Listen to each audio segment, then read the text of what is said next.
Coach, I guess just start talking about what the emotions like to feel and like finally getting to put all your work to fruition this weekend. Yeah, it's obviously exciting. I mean, it's what you do it for. You don't get 12 guaranteed opportunities. The first thing is I want to commend our players for their work, right? The work they've put in since we got here in January. They've really done everything we've asked them to do in every aspect of our program, especially on our side of the ball. They're a joy to be around. How we practice, the pace in which we practice at, the walkthroughs we do, how we meet, everything like that. It's not easy, and then the scheme's not very easy, right? And their ownership, right, and learning what to do and having the right approach to that has been really awesome. I want to commend our coaches. You know what I mean? Coach O'Brien does a phenomenal job with the secondary. Coach Williams as well. Coach Lacey with the D-line. Coach Kreiner with the outside linebackers and our support staff. It kind of takes a village to make this thing run. You know what I mean? It's not just one or two people. So I've been really pleased. We were a little beat up, so I'm pleased to have those guys back out there, and it's an exciting time to be a Golden Eagle. Coach, could you speak a little bit about what Coach Applewhite likes to run from a base perspective? Well, first things first, I've got a tremendous amount of respect for Coach Applewhite, right? He's been around a lot of good coaches, going back to his time as Texas as a player, working for Coach Davis, right, when he was coaching there, right, worked for Coach Herman at Houston, his time in Alabama with Coach Sarkisian, right? There's a lot of carryover from what Coach Applewhite was doing in Alabama, right? So the guy obviously had a little influence there. Tremendous amount of respect. Multiple guy causes a lot of formational issues, and we're looking forward to the challenge of competing against him. Coach, could you just talk about, since you first come on campus, just how you've been trying to install your philosophy into the team and how that process is going? Right. Well, I think the first thing we wanted to do here is how to play defense, right? You know what I mean? Not many people get to coach at a place with such history and tradition that we have, relative, especially the defensive side of the ball, right? So, you know what I mean? When we look at that, really almost like a responsibility, you know what I mean? So installing the way how to play, right? With toughness, with effort, with physicality, right? And then the first thing we wanted to do is develop relationships with our players, you know what I mean? This is a player's game. That's why you coach, right? It's for the kids.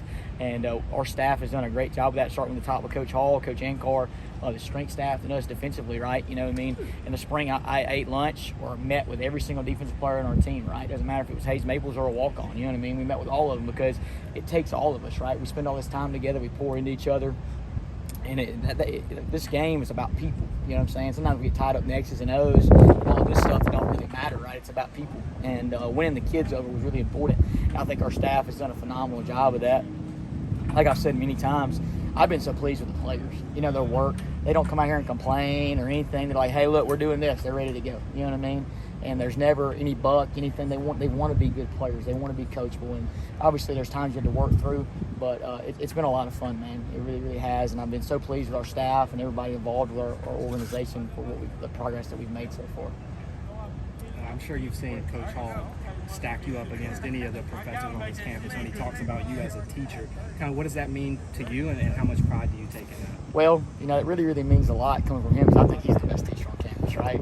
But we do a lot of stuff, you know what I mean? I think the challenge is when you're really multiple is to play defense, not defenses. Does that make sense, right?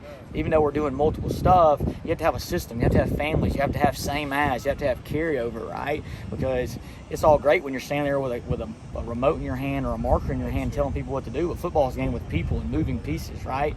And you got to make them prepared and give them scenarios that are going to make them successful, right? So everything we do, we try to use every form of learning style, right? From kinesthetic learning, right? That's what most people learn by doing, right? Walkthroughs, standing up in meetings, right? Auditory, right? Talking it. We make our players speak in meetings, right? And our unit meetings sound like revivals, you know what I mean? People are just hollering all the time, right? And then the visual aspect of seeing it, not only seeing it, but knowing what you're looking at, you know what I mean? How to watch the game, how to watch your keys, right? All right? And then the paper aspect of giving them handouts and what we need, right? So just doing that, and then two, hiring good coaches, right? Coach Hall did a phenomenal job of hiring really, really good people around me who work really, really hard, who understand, hey, this is how we play defense, right? This is the how, right? This is some of the what we're going to do. But each week we're able to change that, right, by having such a big toolbox. And those guys have done a really good job coaching us, so we're able to have a lot of variables, you know. But it means a lot, and really it's a tribute to the kids for their buy-in and knowing what to do. You know what I mean? You mentioned the vocal aspect of that too. Can you just talk about it? It's hard to miss you out there. You're very vocal. You get the guys hyped up. You use the whistle to hype them up. Where does that come from for you? I don't ever want to leave this field and anybody associated with Southern Miss football say that, I didn't do my part to help us be the best we can be, right? And first off, that's being organized. that's clearly defining the expectations, which Coach Hall does a phenomenal job of. Like, hey, look, this is what we're doing. This is why we're doing it. This is how we're doing it, right? And I love it, man. It's all I ever wanted to do my whole life. And to be at a place like Southern Miss is a privilege, and it's really humbling to be out here every day. And it's fun, man. It's fun. Can you speak on the nickelback position? I know the depth chart released yesterday, and you guys had Tyreek Moody there.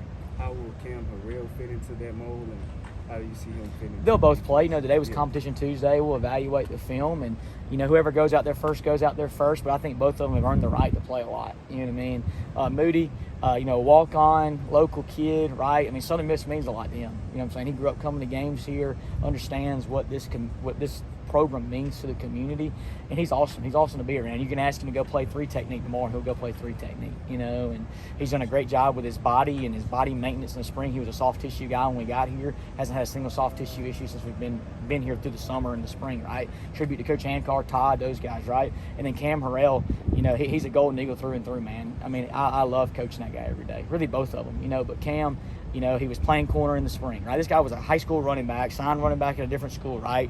Played junior college ball, doing something else, comes here, coach and change, all this adversity, right? He's got a smile on his face every time you see him. He positively affects people, which is a big part of our program, right? You know what I mean? To treat people the right way. He comes to work here today. He loves it, man. He loves it. He does exactly what you tell him to do, and he represents us in a first-class way. So they both deserve to play, and I'm excited to watch both of them play. Coach, both South Dallas receivers are both big physical guys, put up big numbers last year. You talk a little bit about matching up on those guys on the perimeter and then down the field vertically. Yeah, I obviously have a background of playing those guys from being when I was at Louisiana, and we had a lot of respect for them there, right? They had another guy last year, right? They had like 3 guys, you know what I'm saying? And we've got a lot of respect for them. They can go get the ball. They can make people miss on the perimeter, and they can stretch the field. So we've got a good plan, but the most important thing goes back to tackling, right? Getting the guy to the ground. They're going to catch some balls, right? They got a good quarterback too, right? They're going to throw some balls. We got to tackle them, and then we got to contest every play. You know what I mean? And then we've got to affect their receivers when they don't have the ball, right? You know what I'm saying? By being physical, making them block, right? They do a lot of stuff in the RPO game, but at the same time, we're going to make them be physical. But at the end of the day, they have more than 2. They have the 3 or 4 guys we've got a tremendous amount of respect for. They can stretch the field and play on the perimeter. Anything else? Awesome. Appreciate it.